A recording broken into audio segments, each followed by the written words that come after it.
All right, so we are here in the International Congress of Entomology 2024 in Kyoto.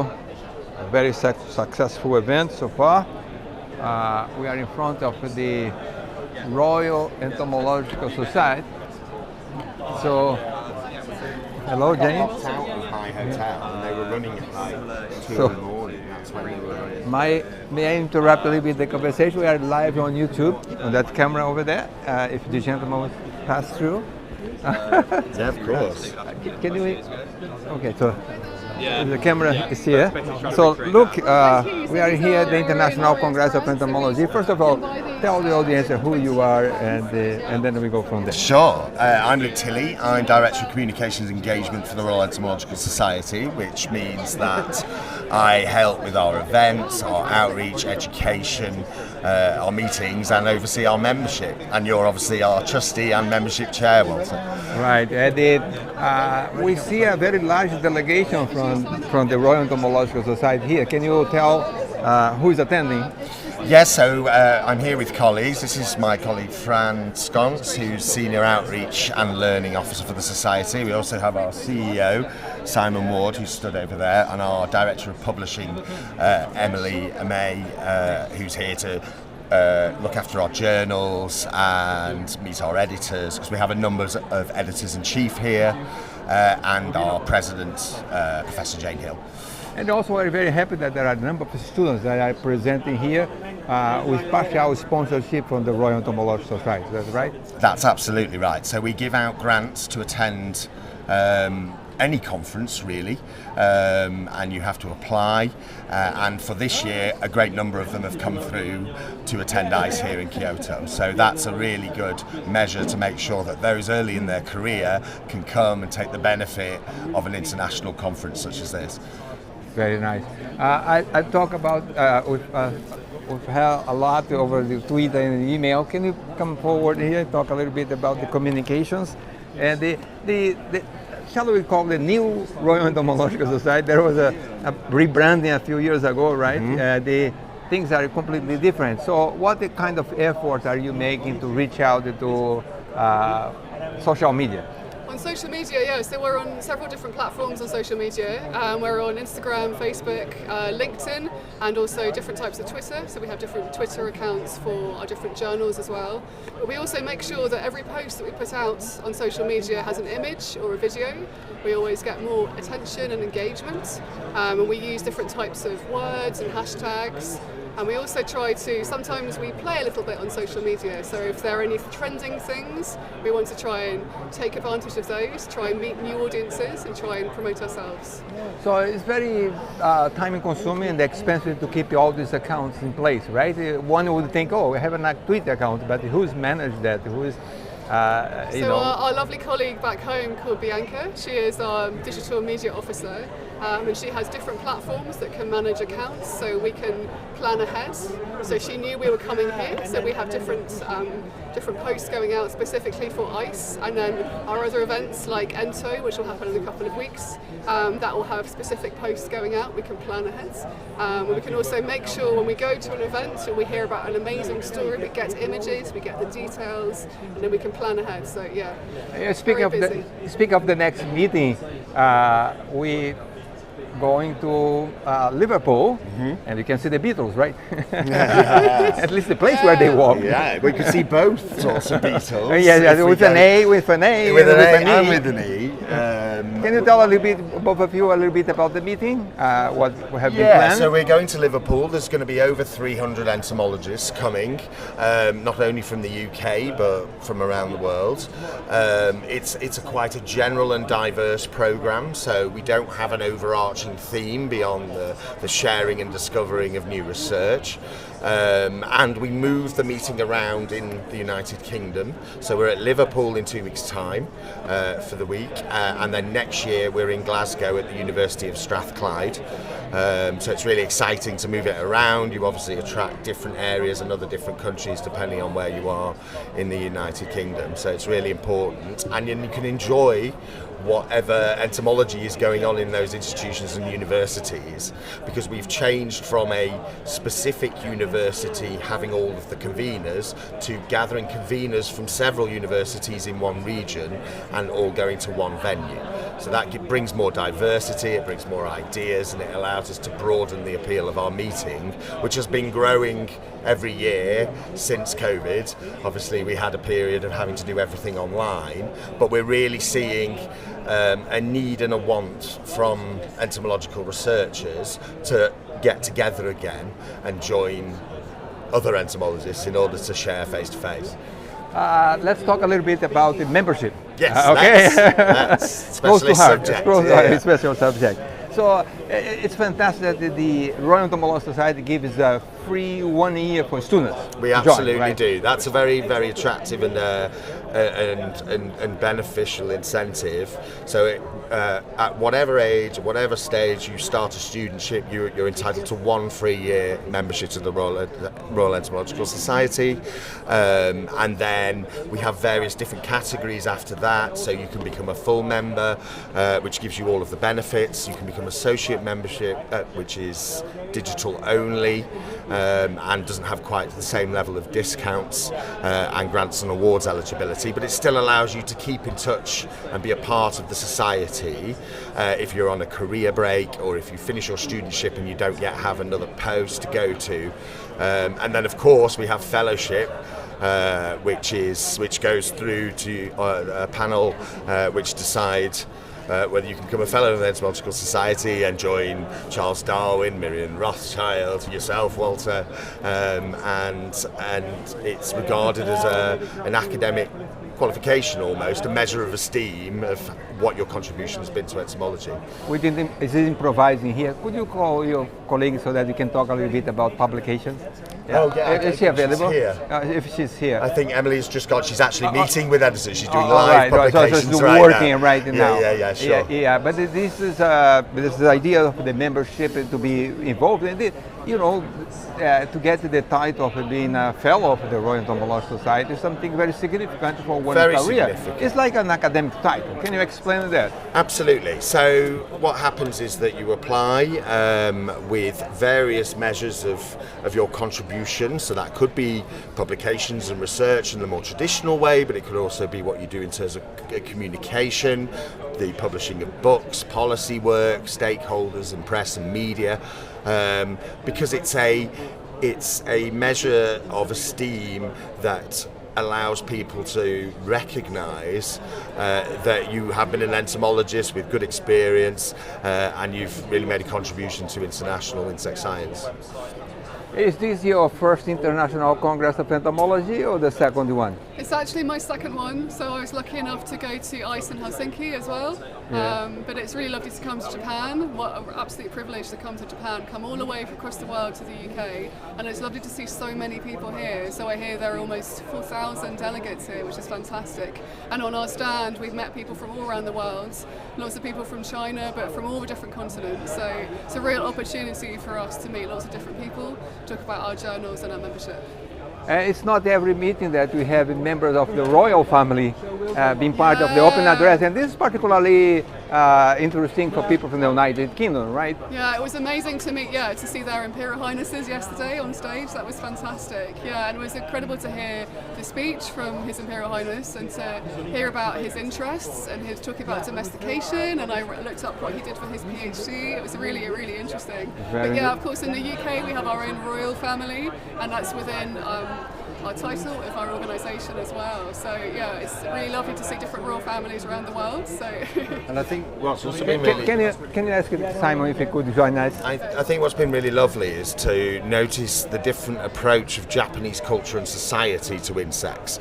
I think they have a more detailed understanding of why insects are important than we have in the UK, although we're working towards people enjoying and appreciating why insects are important. And before you talk to Simon, I must say that if you are a member or fellow of the Royal Entomological Society, you can come to this stand at ICE if you're fortunate enough to be here in Kyoto to collect your new fellow and member badges, and we'll be doing that at all of our conferences and exhibitions from now. I can see yourself, you're wearing your honorary fellow badge mine there, here. Walter, so that's really nice to share that we're all part of the Royal Entomological Society community. You got the best spot possible for yesterday, because everyone had to pass you here. They did indeed, yes. So now they memorize where it is and they can come back. Absolutely, and we're very fortunate to be joined by colleagues from the BBC as well, who are planning their next series that will be entirely about insects, called Hidden Planet. So if you feel that you're working on an insect or a system that is really interesting and you'd like the widest possible number of people to know about that, then they would love to hear from you. So come and visit Stand 6 here in ICE, and we'd love to talk. Simon, what's your impression about the meet so far? First of all, tell the viewers who you are. So I'm Simon Ward, the Chief Exec of the Royal Entomological Society. So far the meeting's been great. I think just the number of conversations that people are having about their research and just connecting up, and 4,000 people all together is just really good. So yeah, just enjoying those conversations at the moment and just seeing people. So the society made a very big investment of bringing a larger delegation here, right? Absolutely. So yeah. do you think that pays off? I think so. I mean, we've got a reception this evening for all the RES members that are here, and we've got members across the globe. So it's one of the opportunities where we get to see people from all different parts of the world. So also for us, it's about really making sure we get our journals publicised, building our community within the Royal Entomological Society, and just making sure that we're really connecting with people that are our base. So yeah. It was very unfortunate, but unavoidable that for illness, Mayberbaum could not deliver so much anticipated Wiggs Award Memorial Lecture. Absolutely. And so we didn't have it this time. Perhaps if time allows, she might be doing that at the annual meeting of the Royal Entomological Society at some point, or maybe in 2028. Yeah, well, exactly. One of those opportunities, definitely. Yeah, hopefully she'll make a recovery sooner and be able to either one of the Ento meetings or at ICE 2028. In the new location, which we'll find out later. Right. That's going to be our big job on Wednesday to decide whether this meeting going to China or to Brazil or to South Africa. So there's 3 bids that we have, and we have to look for that. Yeah. So do you know that the bidding process has changed, and we are advertising that? Yep. And starting from the meeting 2033. We are not going to make decisions at the meeting, but way in advance. Yeah. So that means that for 2023, we are going to open the calls for letters of intent exactly after the end of this meeting. Yep. And the deadline is going to be, I don't remember the exact dates, but sometime in June next year. Yes. And with the bids expected by September 28th, if if I'm not wrong with the exact date. Yeah. So no, absolutely. Yeah, no, I think we've seen the information, so we're looking towards it as we're building towards our 200th anniversary. We're looking at all the different options at the moment, but I want to tell the public that because if the Royal Entomological Society is celebrated, it doesn't necessarily mean that it's going to be there. It's an open process. We go through a proper bidding process as we would expect to do so. And then that one I cannot vote because I'm a trustee, so that will be a conflict of interest. Absolutely. But anyhow, so I look forward to that.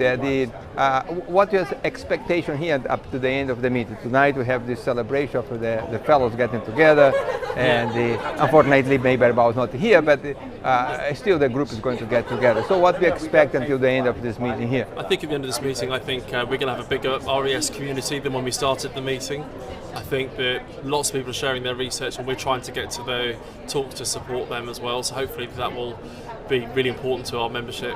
But also I think just generally the whole entomological community, it's just really special, and I think people will go away energised by the conference and ready to carry on their research and before we gather again in a few years' time. So Jane is left, right? So she's already there. She's over there. Oh, she's over there. Do you think that you could have to say a word in here? Okay, so we are live from from the International Congress of Entomology in Kyoto, and let's see if we could get a word from the president of the Royal Entomological Society very briefly here. Today is Monday here in Japan, and I know that's a little bit too early in some part of the world, but Jane Hill, president of the Royal Entomological Society. Jane, the camera is over there, so if you face that way, it would be better. One unfortunate note that we have from this meeting is that the May Birnbaum could not come and deliver that so much anticipated Wigglesworth Memorial Lecture. Everyone was waiting for May Birnbaum. She could not come. Her health is the most important thing, so we accepted that. There was no way out of that, but hopefully she'll be present either at the next International Congress or maybe one of the RE's annual meetings, right? I think, and it's really sad that May's unwell, and hopefully she's going to be better soon, so we all send her our very best wishes. So the Wigglesworth Award and Memorial Lecture is one of the Royal Entomological Society's most prestigious awards, and so it's been a real honour to be able to award it to May for her really outstanding entomological work and such a worthy recipient of the award.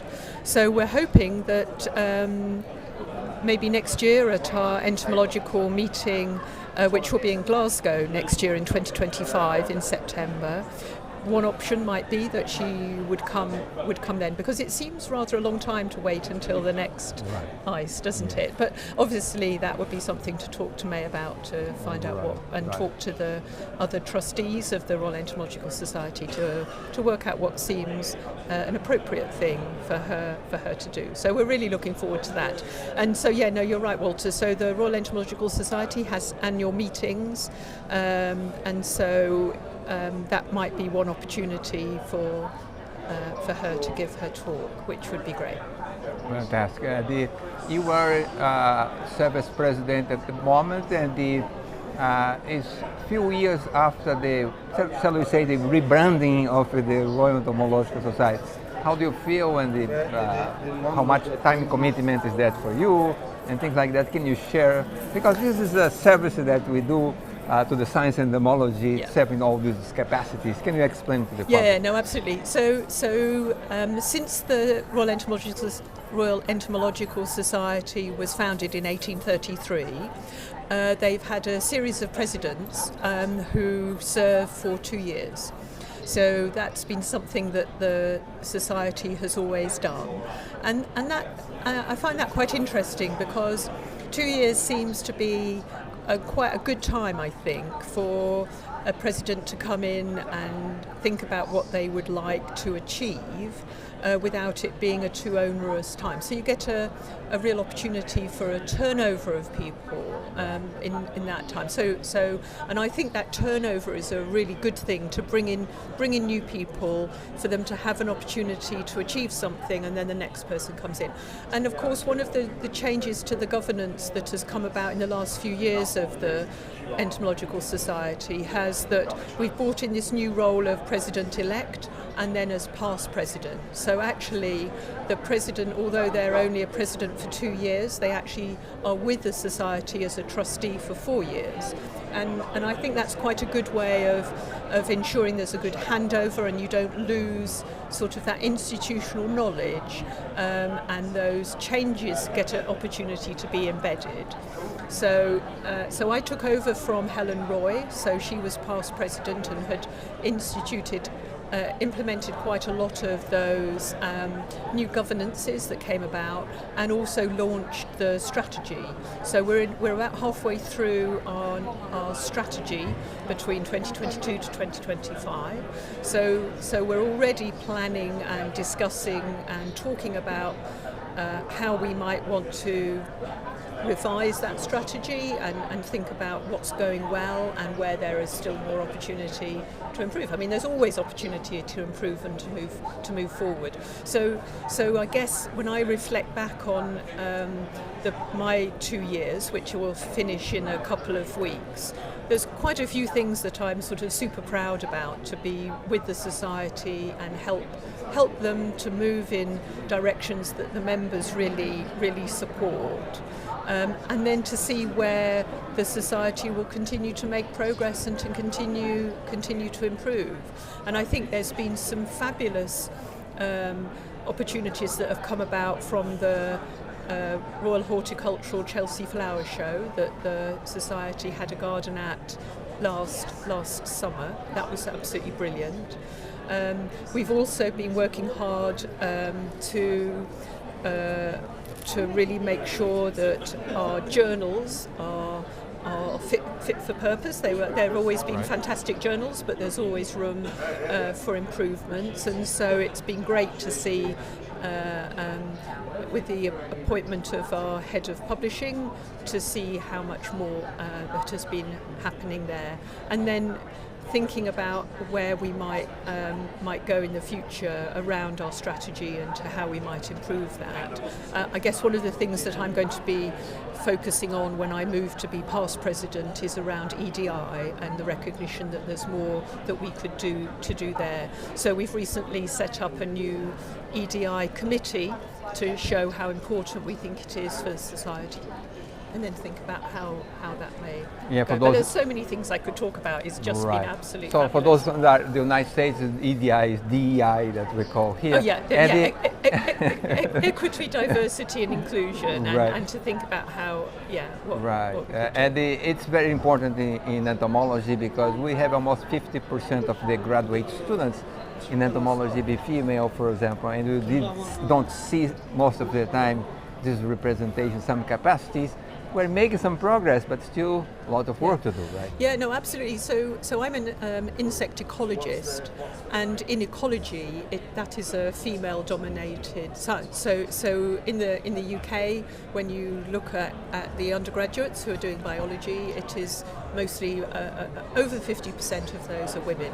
So it is unusual, I think, and it is changing when you look at across the different membership bands in terms of, say, age, for example, that it is starting to become closer to what you might expect if you expect the society to reflect what is happening within academia, for example. Of course, we're not only academics within the Royal Entomological Society, so it also reflects other interests that entomologists have, not just academics at universities. But if they're about, I think we'd probably expect the membership to be about 50-50, absolutely. And of course the other thing that we recognise, certainly in the UK and certainly in my university, is the lack of ethnic diversity as well. So it's not just around gender, it's also around ethnicity and other protected characteristics. So there's a lot more that we can do in terms of making the society much more open to everyone. Thank you very much, and I hope you enjoy the rest of the meeting. I will. It's a great meeting thus far, right? Thank you very much, Walter. Thank you. Bye. Thank you.